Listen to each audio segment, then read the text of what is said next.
Hi everyone, কেমন আছেন সবাই? আই হোপ সবাই ভালো আছেন, আমিও ভালো আছি আলহামদুলিল্লাহ। তো আজকে চলে যাব হচ্ছে বিজয় সরণি রোডে মানিক মিয়া অ্যাভিনিউতে। ওখানে হচ্ছে উন্মুক্ত কনসার্ট হচ্ছে সবার আগে বাংলাদেশ। তার জন্য আমি মেট্রো লাইন দিয়ে বিজয় সরণিতে চলে আসি।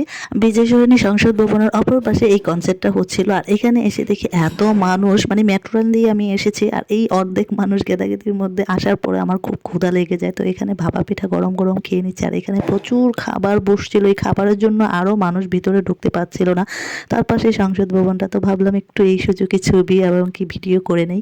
বিজয় দিবস উপলক্ষে এই আয়োজনটা করা হয়েছিল সবার আগে বাংলাদেশ। এটা সরকারের পক্ষ থেকেই করা হয়েছিল সবার জন্য। স্টেজের কাছাকাছি চলে আসে, এই যে স্টেজ দেখা যাচ্ছে, তো তার পাশে পর্দা ছিল, পর্দাতেই দাঁড়িয়ে দেখতেছিলাম। কারণ স্টেজের পাশে যাওয়ার মতো অতটা ওয়ে ছিল না। যেই মানুষ ছিল মনে হচ্ছে যে ঢাকার অর্ধেক মানুষ ওখানে চলে গেছিল। এখানে ড্রোন দিয়ে এক একটা চ্যানেল থেকে ভিডিও করা হচ্ছিল। আর এই যে সবার প্রিয় বাউল, যে এই বাউলটা গান গেল যে যদি থাকে নচিবে আপনি আপনি আসিবে, এই গানের শিল্পী ছিল। আর এখন চলে আসতেছে যে ইমরান মাহমুদুল, সবার প্রিয় শিল্পী, আমার একজন খুব প্রিয় শিল্পী। তো সে এসেও গান শুরু করে দিল এবং কি তার গানের তালে তালে সবাই এত এনজয় করতেছিল, ওটা আমিও না করে পারলাম না। তো এইখানে হচ্ছে ইমরান ভাই তিনটা গান গায়, খুব প্রিয় প্রিয় মানে গান গায়, যে এমন একজন তুমি চাই যে তুমিতে আমি ছাড়া অন্য কেউ নেই, এবং কি দিয়েছি তোকে দিল দিল দিল, আর বলতে চেয়ে মনে হয়, বলতে চেয়ে মনে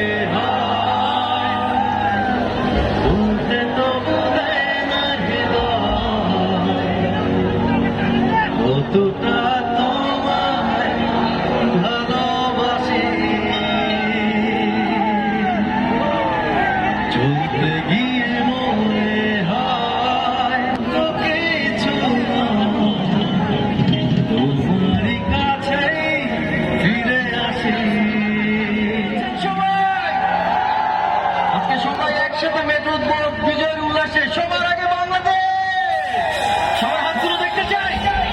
অনেক ভালো লেগেছিল। আর সব গান দেওয়ার মতো হয়েছিল না, কারণ কপিরাইট চলে আসবে। এটা তো জানেনই ভালো করে যে মিউজিকের কারণে কপিরাইট পেজে চলে আসবে। তো অনেক বড় বড় শিল্পীরা আসছিল এখানে, প্রিয় প্রিয় গানের শিল্পীরা আসছিল, কিন্তু শিল্পীদের গানগুলো নেওয়া যাচ্ছিল না, কারণ আমি ফেসবুকে দিতে পারবো না। এই জন্য আমি একাই শুনে আসছি, কারণ ফেসবুকে দিলে কপিরাইট চলে আসবে এর জন্য। তো এখানে বড় বড় সবার আগে বাংলাদেশ কনসার্টটা উন্মুক্তভাবে করা হয়েছে সরকারের পক্ষ থেকে বিজয় দিবস উপলক্ষে। এখানে উপস্থাপক ছিল হচ্ছে রাফসান, আরেকটা ম্যাম, নামটা ভুলে গেছি। এখন আসবে শিল্পী কণা, যে দুষ্টু কুকুর ডাকে রে কুক কুক কুক কুক, এই শিল্পীর গান, মানে এই শিল্পী আসবে। তো আজকের কনসার্টে এত বড় বড় শিল্পীরা আসছে, কি বলবো, নামটা আমি যাদের পারি তাদের বলবো একটু পরে।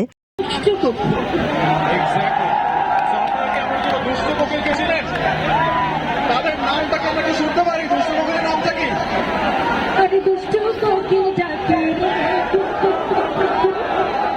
দুষ্ট কোকিল গানটা শুনতে শুনতে বের হয়ে যাচ্ছে, আর থাকাটা সম্ভব হচ্ছে না। এত মানুষের বেরো খুবই বিরক্ত লাগতেছিল, তার জন্য বের হয়ে যাচ্ছে। আর এখানে দেখুন কি নাচানাচি এই গানের তালে তালে। আর এখানে তাকায় দেখি যে এক আঙ্কেল পাগলা ডান্স দিতেছে, তার জন্য একটু ভিডিও নিলাম। কনসার্টটা মূলত শুরু হয়েছিল দুপুর 12টা থেকে রাত 12টা পর্যন্ত কনসার্ট হবে, এবং কি সন্ধ্যার পর আরো বড় বড় শিল্পীরা আসবে। তো আমি বের হয়ে পড়লাম, এখানে একটা হাঁসের ডিম খেয়ে নিচ্ছিলাম, খুবই খারাপ লাগতেছিল, মানে প্রেশার লো হয়ে গেল। তো এই যে গ্যাদারিং এতে বের হয়ে রিল্যাক্স একটু হাঁটতেছিলাম, এখন খাবো।